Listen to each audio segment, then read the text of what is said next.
YCP అధినేత జగన్ ఇలాకాలో జరుగుతున్న 2 ZPTC స్థానాల ఉప ఎన్నిక కడప జిల్లాలో కాకరేపుతోంది.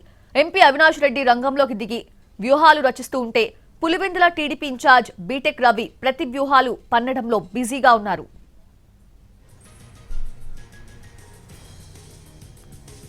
పులివెందుల జెడ్పీటీసీ ఉప ఎన్నికలో ఫిర్యాదుల పర్వం కొనసాగుతోంది. పోలింగ్ కేంద్రాలు మార్చడంపై వైసీపీ అభ్యంతరం చెప్తోంది. ఇదే అంశంపై రాష్ట్ర ఎన్నికల సంఘానికి ఫిర్యాదు చేస్తుంది వైసీపీ.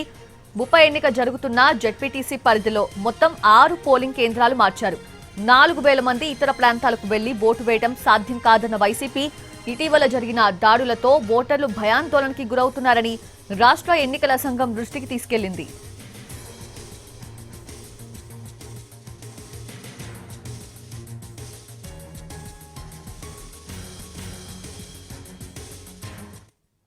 ఎర్రపల్లెలో ఉన్న ఓటర్లందరూ నల్లపురెడ్డిపల్లెకి పోయి ఓటేయాలా? నల్లపురెడ్డిపల్లెలో ఉన్న ఓటర్లందరూ పోయి ఎర్రపల్లెలో ఓటేయాలా? నల్లగొండవారిపల్లె ఏదైతే మొన్న పెద్ద గొడవ జరిగిందో ఆ గ్రామం నల్లగొండవారిపల్లెలో దాదాపు 600 పైచిలుకు ఓట్లు ఉంటే ఆ 600 పైచిలుకు ఓటర్లు అందరూ నల్లపురెడ్డిపల్లెకు 4 కిలోమీటర్లకు ట్రావెల్ చేసి నల్లపురెడ్డిపల్లెలో ఓటేయాల్సిన పరిస్థితి. అదే నల్లపురెడ్డిపల్లె వాళ్ళందరూ మళ్ళా నల్లగొండవారిపల్లెకు వెళ్ళి ఓటేయాల్సిన పరిస్థితి. అంటే ఈ మాదిరి విధానం ఎందుకు తీసుకొచ్చినారో అర్థం కాని పరిస్థితి. అదే 2021లో ఏదైతే ఎంపీటీసీ జెడ్పీటీసీ ఎలక్షన్లు జరిగినాయో అప్పుడు ఏ గ్రామం ఓట్లు ఆ గ్రామంలోనే, అంటే ఇప్పుడు ఉదాహరణకు నల్లగొండవారిపల్లి వాసి ఎవరైనా ఆ 650 మంది ఓటు వేయాలనుకుంటే వాళ్ళ గ్రామంలో ఉండే పోలింగ్ బూత్కి వెళ్ళి ఓటేస్తే it is hardly about 100 to 200 metres.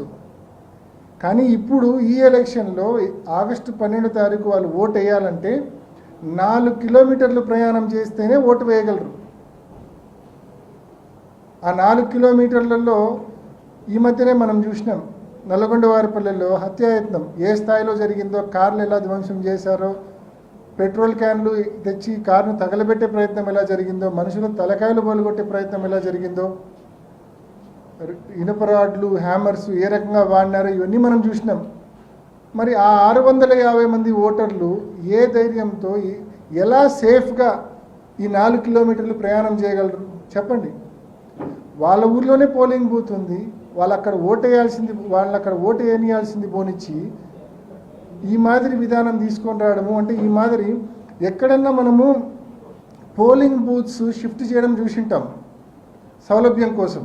మనం చాలా చోట్ల ప్రతి ఎలక్షన్లో పోలింగ్ బూత్స్ షిఫ్ట్ చేయడము చూస్తూ ఉంటాము సౌలభ్యం కోసం, ఓటర్ల సౌలభ్యం కోసం.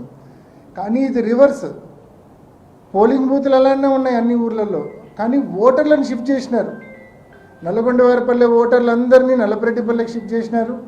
నల్లపురెడ్డిపల్లె ఓటర్లందరినీ కొందరిని ఎర్రపల్లెకి షిఫ్ట్ చేసినారు, కొందరినేమో నల్లగొండవారిపల్లెకి షిఫ్ట్ చేసినారు.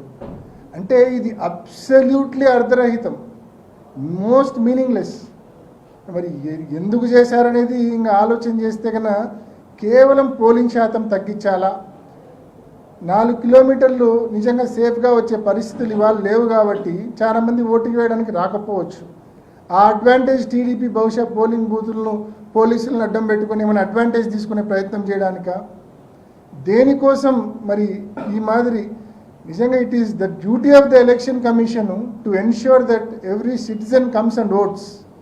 ప్రతి ఒక్కరూ వచ్చి ఓటేసేటట్లు సౌలభ్యం కల్పించాల్సిన బాధ్యత ఎన్నికల కమిషన్ది. కాబట్టి ఇవాళ అదే ఎన్నికల కమిషన్ మరి ఇవాళ ఈ రూలింగ్ పార్టీ ఇన్ఫ్లుయెన్స్లో ఇంత ఘోరంగా ఇప్పుడు 600 మొత్తం దీని ఇంపాక్ట్ ఎంతమంది మీద ఉంటుంది అంటే 6 పోలింగ్ బూత్స్ మీద ఇంపాక్ట్ ఉంది.